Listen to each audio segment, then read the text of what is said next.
Bonjour, merci à tous d'être présents aujourd'hui. Bienvenue dans cette petite balade de première restitution d'analyse du territoire de la commune de Saint-Cyr-sur-Gironde, réalisée par les étudiants de l'école d'architecture et de paysage de Bordeaux.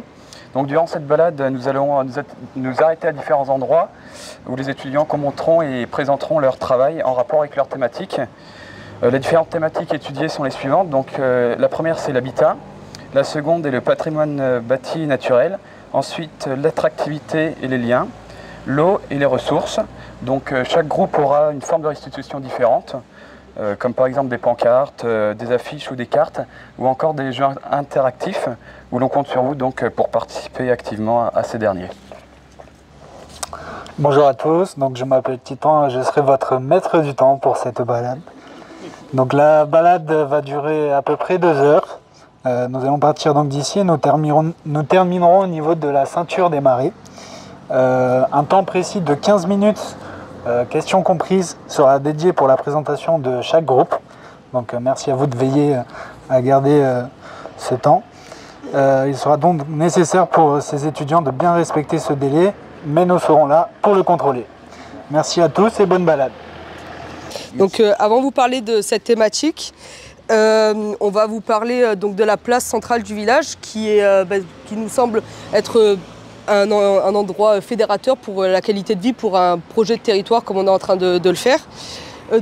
Sur cette place, on a remarqué que l'usage était totalement dédié à la voiture. On peut l'entendre déjà puisqu'on ne s'entend pas avec la voiture.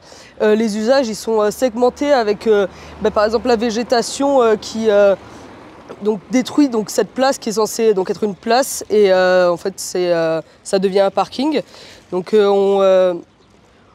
notre projet, ça serait, avant de parler de l'habitat, ça serait refaire tout ce secteur en modifiant les textures du sol. Là, on est sur un sol qui a été refait en grès de calcaire blanc. Et l'idée, ça serait de remettre la place du piéton sur le parking qui est juste ici. Et ensuite faire la route avec du béton de cette même couleur et créer une unité qui permettrait de réellement avoir une place, une place animée, mais pas que par la voiture, aussi par le piéton. Au même titre que la place, en lieu de cadre de vie, on pourrait aussi parler de l'espace qui est en friche sur l'avenue Grand Fond, qui pourrait devenir un jardin public pour les personnes qui habitent au sud, c'est vers là-bas. Dans le même, pour rendre la ville, le village un peu plus attractif, ça serait de travailler les mobilités en créant des traverses qui relient les lotissements à cette place centrale en faisant des pistes cyclables et en créant des promenades le long des avenues et des rues. Une transformation serait justifiée notamment par le vieillissement de la population. Il faut savoir notamment qu'un quart des... Je vais parler plus fort. Un quart des propriétaires ont plus de 75 ans. Donc on a des changements à prendre en compte à court terme et à moyen terme. Et donc pour ça, il faut pouvoir adapter justement les logements aux propriétaires occupants des maisons. En moyenne, les maisons sont assez grandes. On a donc des maisons de 105 mètres carrés sur la commune, avec 4 ou 5 pièces habitées par 2 personnes. Donc on se retrouve avec des maisons qui sont quand même sous-utilisées pour une grande partie, et donc mêlant la vacance et le bâti dégradé. Donc notre objectif, c'est justement de contrer la vacance en proposant 4 manières d'habiter. Donc je vais vous présenter la première manière d'habiter et après on décalera justement sur d'autres points de la commune pour vous présenter les autres points, tout en mettant en valeur l'existant, donc notamment les services, les 36 commerces et les services traditionnels, mais aussi les écoles, l'école primaire, le collège ou encore l'école maternelle. Et donc pour cela, en fait, on aimerait concentrer les personnes âgées en centre-bourg pour faciliter bien sûr l'accessibilité et le lien social, tout en prenant en compte aussi la jeunesse et l'ancienneté, bien sûr avec tous les établissements scolaires. Et donc on se retrouve ici devant le 80-82 avenue de la République parce qu'on pourrait proposer ce projet intergénérationnel à l'étage, mais je vais commencer par le rez-de-chaussée, donc avec un projet de colocation senior pour les seniors, pour tout simplement éviter la solitude, favoriser aussi la sécurité et diminuer les coûts tout simplement de loyer. Et à l'étage, on pourrait envisager aussi un projet plutôt intergénérationnel pour justement favoriser les échanges entre l'ancienneté et la jeunesse. Donc ça, c'est notre première manière d'habiter sur cette place. Maintenant, nous allons aller vers la Cassine pour vous présenter le second modèle.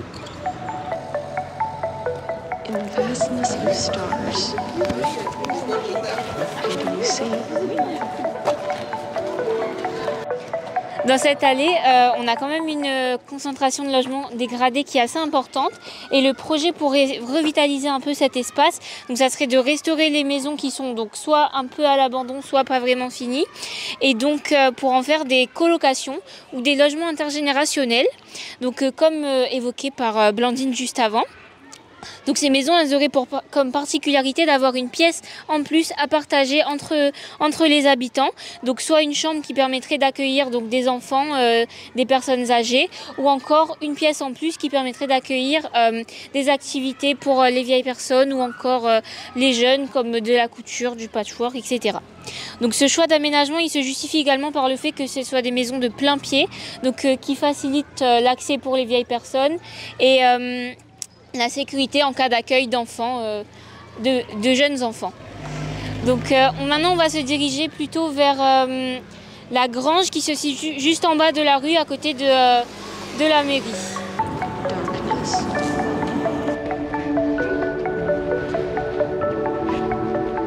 Donc nous on est venus ici parce que cette parcelle on l'a trouvée intéressante.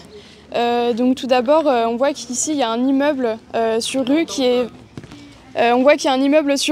vacant, qui est dégradé et surtout qui n'est pas adapté au mode de vie contemporain. Donc les hauteurs sous plafond, elles sont trop basses et il y a trop peu d'ouverture. Et donc sur cette parcelle, il y a aussi 2 bâtiments agricoles qu'il y a derrière moi qui sont donc complètement dégradés et vacants, donc abandonnés. Et donc ici, il y a un espace qui se dessine et on peut voir en fait cette 4e idée qu'on voulait développer, donc cette idée de cour commune qu'on pourrait aménager. Donc c'est pour ça que, en fait, dans le modèle parcellaire du bourg, on a vu qu'il était en lanière, donc en longueur, avec des cours fermés derrière, alors que nous, on aimerait bien justement les ouvrir et créer des espaces communs. Donc c'est ce point qu'on aimerait développer. Donc cette idée, ici, on la développe, et donc on peut le voir sur la pancarte, ça serait de créer donc du logement, donc soit intergénérationnel, soit de la colocation, donc pour personnes âgées avec une pièce partagée comme on l'a développé avant, tout en faisant de la rénovation, donc pas de destruction et de reconstruction. Et donc l'idée, ça serait de développer cette cour commune, donc un espace de partage qui pourrait accueillir différents événements périns ou alors plus ponctuels. Donc ça pourrait être du jardin partagé, ou alors des événements ponctuels tels que du troc de graines, des repas, des jeux de plein air, donc du molki, de la pétanque, etc. Donc des événements qui sont adaptables selon les usagers et selon ce qu'on a envie d'en faire dans cet endroit. Et on se retrouve donc à 15h à Brouët-Saint-Louis si vous voulez échanger sur notre projet et poser des questions. Merci. Alors donc moi je suis Stanislas Robert, donc architecte au CAUE de la Gironde. Le CAUE, c'est un service public qui fait du conseil aux particuliers, aux collectivités, qui a aussi un rôle de formation pour les élus et les techniciens des communes et un rôle de sensibilisation auprès de tous les publics. Et donc dans ce projet avec l'ENSAP, on a un peu fléché les sites de projet sur des territoires avec qui on a l'habitude de travailler et qui nous semblaient intéressants pour mener une réflexion avec les étudiants. Moi, je m'appelle Esteban Goudot, je suis en dernière année à l'école d'architecture de Bordeaux, je suis en stage au CAUE et j'ai aidé Stan à trouver un peu les choses qu'il ne faut pas réaliser sur ce territoire, mais en essayant d'aider à flécher à ce qu'il faut mieux réaliser sur ce territoire. On avait donc choisi avec la direction du CAUE des sites potentiels pour les enseignants. Et puis ensuite, ce que j'ai fait, c'est que vu que je travaille beaucoup avec ce territoire, parce que les architectes du CAUE, ils sont localisés sur des secteurs géographiques, donc j'ai fait une intervention auprès des étudiants pour leur parler des dynamiques et des enjeux de ce territoire en particulier au niveau paysager, au niveau architectural et au niveau urbain. Cette nuit, j'ai rêvé d'un Saint-Cyr idéal. Dans la frénésie, j'ai tout écrit dans ce carnet. Laissez-moi vous conter ma rêverie. Se dessinant dans la région du Blayais, il était une fois un village nommé Sancier-sur-Gironde. Un village isolé qui n'attendait qu'à être révélé. Révélé par la réappropriation de Leclerc, qui devint ainsi fédérateur dans le cœur des habitants. Aujourd'hui, tous les jours sont fêtes, toutes les rues sont vides. Nous nous trouvons devant un de ces 3 lieux dont je vais vous narrer le récit. Je me rappelle encore 2 vitrines fermées qui voyaient passer devant elles, aller et venir. Mais c'est un jour d'avril, au hasard d'une rencontre d'un producteur d'asperges et d'un habitant de longue date échangèrent. Hé, dimanche, je n'ai pas trouvé tes asperges violettes au marché. Ma fille en raffole. Tu n'imagines pas quand j'ai dû lui expliquer qu'il n'y en avait plus. Si malheureusement il n'en avait plus, c'est qu'il n'y en avait pas. Si tu veux en trouver, elles sont là-bas, immobiles sous les néons blafards du Super U. Tous les Saint-Cyriens ne vont plus que là-bas maintenant de toute manière. La récolte n'a donc pas été bonne? Oh que si, mais personne ne me les achète. Se dit 2 fois moins onéreux là-bas, abordable de printemps en printemps, aux dépens de mon travail, mes instants, et c'est ainsi qu'est la vie ici-bas. Rêve d'un café, d'une épicerie, non pas substitution au marché, toutefois un espace fédéré montrant savoir-faire et travail fourni. Je retrouve tout mon village, dans ce petit bout de bourg. On y voit tous les âges, qui jouent aux cartes, au tour par tour. Je retrouve toute ma région, tout mon petit bout de terre, réunis par les traditions et ses spécialités culinaires. Quelle vision paisible de cet endroit me fais-tu là? J'imagine déjà femmes et hommes redonnant vie à cette belle place. Bien plus qu'un point de chute à ma production et celle de mes confrères et consoeurs, je pense à ce café où les générations s'entremêleront, créant un alliage de leur savoir. Si seulement cela était possible. Durant plusieurs minutes, producteurs et habitants échangèrent sur ce qu'était le village avant. Toi, t'es plus jeune que moi.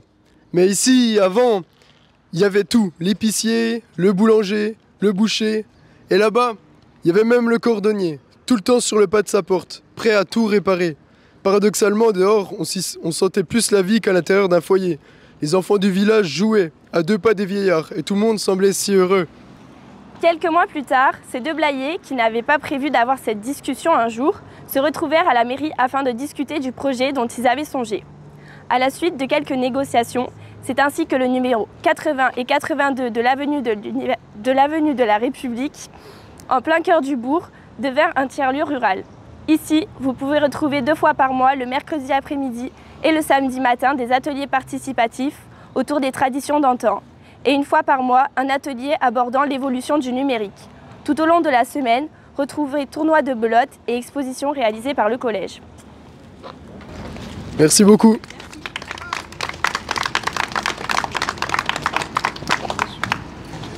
La suite par là-bas. Voici notre hall. Imaginons une journée type pour un parent et son enfant. Par où passer? On aurait plutôt tendance à prendre la voiture, à passer par les mêmes chemins, à voir les mêmes routes, les mêmes maisons, les mêmes murs. Ne serait-ce pas lassant à la longue, n'aurions-nous pas envie de plus de féerie, de diversité et de changement? Et si nous voyons plus loin que nos chemins habituels, pourquoi ne pas explorer le potentiel de tous ces sentiers inconnus qui passent par des cours d'eau, des petits champs, des lieux cachés et qui finalement nous ramènent tous à nos points d'arrivée? Ce moment partagé entre l'enfant et son parent, où la journée est racontée, les émotions sont partagées, où les liens se renforcent en famille. Amener son enfant à l'école, aller au travail, rentrer chez soi, deviendrait un plaisir. Un moment de découverte et d'exploration pour petits comme pour grands. On prendrait alors le temps de vivre ces moments pleinement en empruntant des longs chemins, parfois plus longs, mais offrant des paysages et des découvertes qui nous font, en fin de compte, se rendre compte qu'on a des endroits qu'on ne connaît pas dans notre propre village. Voici 3 photomontages qui représentent comment pourraient être ces lieux et comment on pourrait les mettre en valeur de manière simple. On y retrouverait des éléments qui qualifieraient et qui indiqueraient ces lieux, comme par exemple des panneaux en bois. Ainsi, ces cheminements convergeraient vers des espaces publics qui se situeraient au sein de Saint-Cyr. À l'emplacement, oui, aujourd'hui, nous retrouvons 3 grands espaces publics qui sont la place de l'église, la place de la fontaine et le parking du cinéma. Et nous voudrions unifier ces 3 lieux de manière cohérente afin d'en faire une seule grande place publique. Pourquoi nous voulons créer ceci ? C'est afin de se réapproprier l'espace public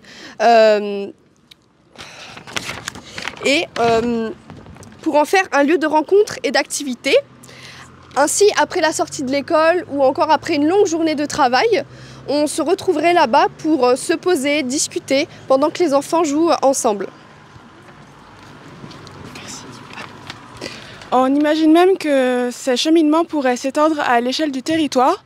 L'objectif serait ainsi de relier les communes de Saint-Ciel-sur-Gironde, Étoliers et Brouët-Saint-Louis en passant par des champs, des ruisseaux et se concentrant autour de petits moments de pause, par exemple au bord de petits étangs et de ruisseaux. En effet, nous voulons connecter les 3 bourgs et en même temps créer plus d'espaces de rencontre et de pause. L'idée est de relier les villages par une mobilité douce, à vélo ou à pied, de manière agréable, tout en offrant des espaces de détente et même de réunion pour les familles. On pourrait ajouter dans ces endroits des aménagements urbains comme des bancs, des tables, des systèmes d'ombrage, etc. Du coup, on a dessiné une carte de Saint-Ciel, justement, où on a représenté le bâti, les espaces agricoles et quelques points de repère que vous voyez sur les photos et aussi sur les dessins qui sont plutôt des espaces d'eau.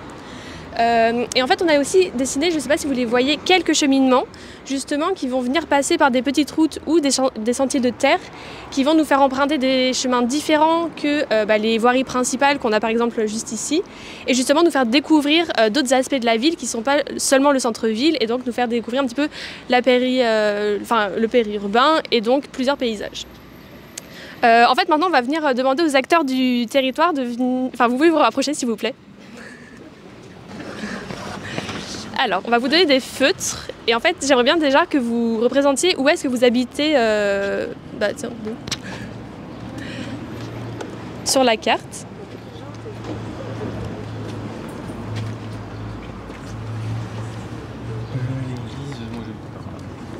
Super. J'aimerais bien que vous gardiez ce même feutre et est-ce que vous travaillez dans Saint-Ciel aussi? Oui. Super. J'aimerais bien que vous représentiez ce point-là aussi. Moi, je travaille ici. Ok, et du coup, est-ce que vous pouvez relier ces 2 points en passant par le sentier habituel? Voilà, nickel. Et maintenant, est-ce que vous pensez que vous pourriez emprunter des chemins le matin ou le soir quand vous allez au travail ou quand vous rentrez, qui vous feraient passer par ailleurs, qui ne seraient pas particulièrement plus longs? Parce que comme vous le voyez ici, on a fait des petites échelles et on voit qu'en fait, on peut se déplacer très rapidement à pied dans la commune. Du coup, est-ce que vous pensez que vous pourriez emprunter d'autres chemins qui vous feraient peut-être voir plus de choses le matin, plus profiter d'une petite balade matinale? Je pense qu'on peut emprunter ce chemin-ci. Là, comme ça, et on arrive derrière la maison. Ouais, par exemple, super. Où est-ce que vous travaillez? Où est-ce qu'il y a un lieu? Non, vous travaillez plus. Que j'ai. Pardon. Désolée, oui, effectivement. Est-ce qu'il y a plutôt justement un lieu où vous vous rendez souvent, par exemple, je sais pas, le Super U ou donc quelque chose comme ça? Souvent à la mairie, mais je me souviens. Un peu plus loin. Là, au Super U, il est là. Ouais. Et par où vous passez justement pour relier ces 2 points? Je passe là. Ouais. Là. Voilà. Et du coup, vous marchez le long de la rue? Bah oui. Oui, c'est ça, le long de la route. Et est-ce que vous ne pensez pas qu'il y aurait, pareil, des chemins par lesquels vous pourriez passer qui sont un petit peu plus en extérieur, qui ne vous font pas marcher le long de la route entre ces 2 points? Disons que ça serait difficile, là. Parce qu'il faudrait repasser par l'église, et puis aller chercher ce là. Oui, par exemple, super. En fait, je vais vous présenter, on a fait une petite BD qui illustre notre propos où justement on va retrouver la vie d'une famille. On retrouve en fait la vie d'une famille type. Du coup, c'est un peu du réveil jusqu'à ce qu'ils rentrent chez eux et justement ils vont emprunter en fait différents sentiers, différentes routes et on voit en fait que privilégier les moyens de déplacement doux, ça permet, déjà c'est une action écologique, mais pas seulement ça, ça permet en fait de renforcer le lien social et l'aspect pédagogique des déplacements. Donc tenez, je vous laisse prendre un petit exemplaire chacun. Tenez. Moi du coup je suis Margot Lega, je suis la chef de projet Petite Ville de Demain sur la commune de Saint-Ciel-sur-Gironde. Alors Petite Ville de Demain c'est un programme de l'État qui est sur une durée de 6 ans. Donc là ça va se terminer en 2026 pour l'instant. Donc l'État met à disposition de la commune un poste de chef de projet donc, qui est financé à 75% pour des petites communes comme celle-ci, voilà, c'est pas négligeable. Et puis qui accompagne également sur des subventions pour la réalisation des projets à travers des fonds de l'État, mais aussi du département, de l'ANA, et puis aussi de mettre autour de la table tous les acteurs qui seraient pertinents de solliciter pour que les projets puissent bien avancer, comme le CAUE également, la région, enfin voilà.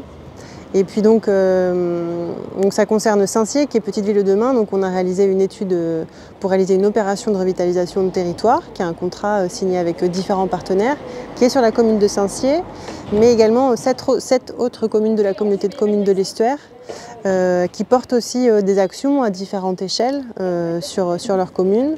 Et puis la communauté de communes de l'Estuaire, qui est aussi partenaire, qui porte elle aussi des actions à l'échelle interco pour contribuer à la revitalisation des centres-bourgs.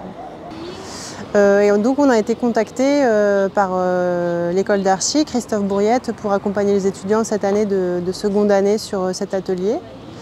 Donc ma mission, moi, ça a été de leur présenter le travail qui a été fait de diagnostic sur le territoire, pour leur présenter où est-ce qu'ils allaient atterrir, quels étaient les enjeux en matière d'habitat, de mobilité, de paysage, etc. Et puis ensuite de les accompagner au mieux dans la réalisation de leur atelier, donc la prise de contact avec les élus, les acteurs du territoire, et puis la question logistique, essayer de ramener les habitants et les élus aussi sur leur temps de présentation. Voilà, c'était un petit peu ma mission. Oui, mon parcours, moi j'ai fait un bac économique et social, donc ensuite je suis partie faire un DUT de gestion urbaine à Périgueux, en développement touristique. Et puis ensuite j'ai rejoint l'Institut d'urbanisme à Bordeaux, une licence et un master. Voilà, donc vraiment sur une formation d'urba, maîtrise d'ouvrage, développement de projet local. Voilà, c'est ma compétence, mais ensuite on voit que dès qu'on arrive sur le territoire et dans des mairies, surtout des petites communes, voilà, on devient un couteau suisse, hein. On travaille autant sur les marchés publics, sur la communication, sur l'urba, sur différents sujets, en fait, sur la restauration scolaire, enfin voilà, vraiment multi-choses qui contribuent à développer le bourg et à porter des projets qui dynamisent le territoire, quoi.